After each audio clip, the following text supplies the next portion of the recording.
बिहार विधानसभा चुनाव से पहले सभी राजनीतिक पार्टियों ने अपनी कमर भी कस ली है और कई दिग्गजों पर दांव भी खेल दिया है। हालांकि देखा जा रहा है कि कई राजनीतिक पार्टियों ने न सिर्फ अपने वोट बैंक के लिए कई दिग्गजों पर दांव खेला, बल्कि ये भी देखा गया कि किस तरीके से बिहार चुनाव को जीतने के लिए बहुत ही सियासी रणनीति को भी अपनाया जा रहा है।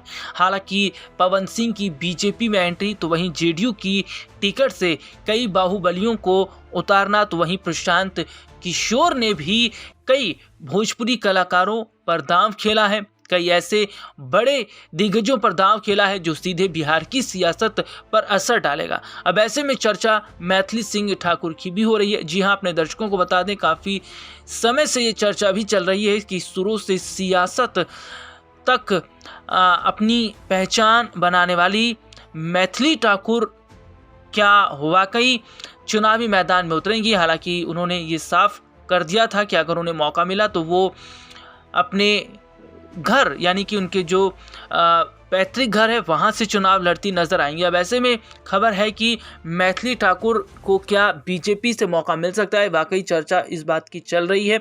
वैसे बिहार की सुरों की मलिका मैथिली ठाकुर का नाम आज हर घर में गर्व से लिया जाता है। लोक गीतों की मधुर आवाज़, सादगी और संस्कारों से भरी यह गायिका अपनी मेहनत और हुनर से बिहार ही नहीं पूरे देश में पहचान बना चुकी है। अब खबरें यह भी हैं कि मैथिली ठाकुर बिहार विधानसभा चुनाव 2025 में उतर सकती हैं। हाल ही में उन्होंने बीजेपी नेताओं नित्यानंद राय और विनोद तावड़े से मुलाकात की। इसके बाद से सोशल मीडिया और मीडिया जगत में उनकी चुनावी भागीदारी को लेकर चर्चा तेज हो गई। उनके फैंस सोशल मीडिया पर उन्हें बिहार की नई आवाज़ कहकर सपोर्ट कर रहे हैं। मैथिली ठाकुर का जन्म बिहार के मधुबनी जिले के बेनीपट्टी इलाके में 25 जुलाई 2000 को हुआ। उनके पिता रमेश ठाकुर खुद संगीतकार हैं और मां पूजा ठाकुर हाउसवाइफ हैं। घर में ही संगीत का माहौल होने की वजह से मैथिली ने रियाज और रागों की भाषा घर की हवा में ही सीखी। उनके दो भाई ऋषभ और आयाची ठाकुर भी संगीत की दुनिया में सक्रिय हैं। तीनों अक्सर साथ में लाइव परफॉर्म करते हैं और सोशल मीडिया पर उनके गीत लाखों लोगों तक पहुंचते हैं। मैथिली सिर्फ गायिका ही नहीं बल्कि काफ़ी पढ़ी लिखी और समझदार युवा कलाकार भी हैं। उन्होंने अपनी शुरुआत पढ़ाई गांव में की। कुछ साल बाद परिवार दिल्ली शिफ्ट हो गया और मैथिली ने वहां बाल भवन इंटरनेशनल स्कूल से 12वीं तक की पढ़ाई पूरी की। इसके बाद उन्होंने दिल्ली यूनिवर्सिटी के आत्माराम सनातन धर्म कॉलेज से ग्रेजुएशन किया। संगीत और पढ़ाई दोनों में संतुलन बनाना उन्होंने बहुत ही खूबसूरती से सीखा।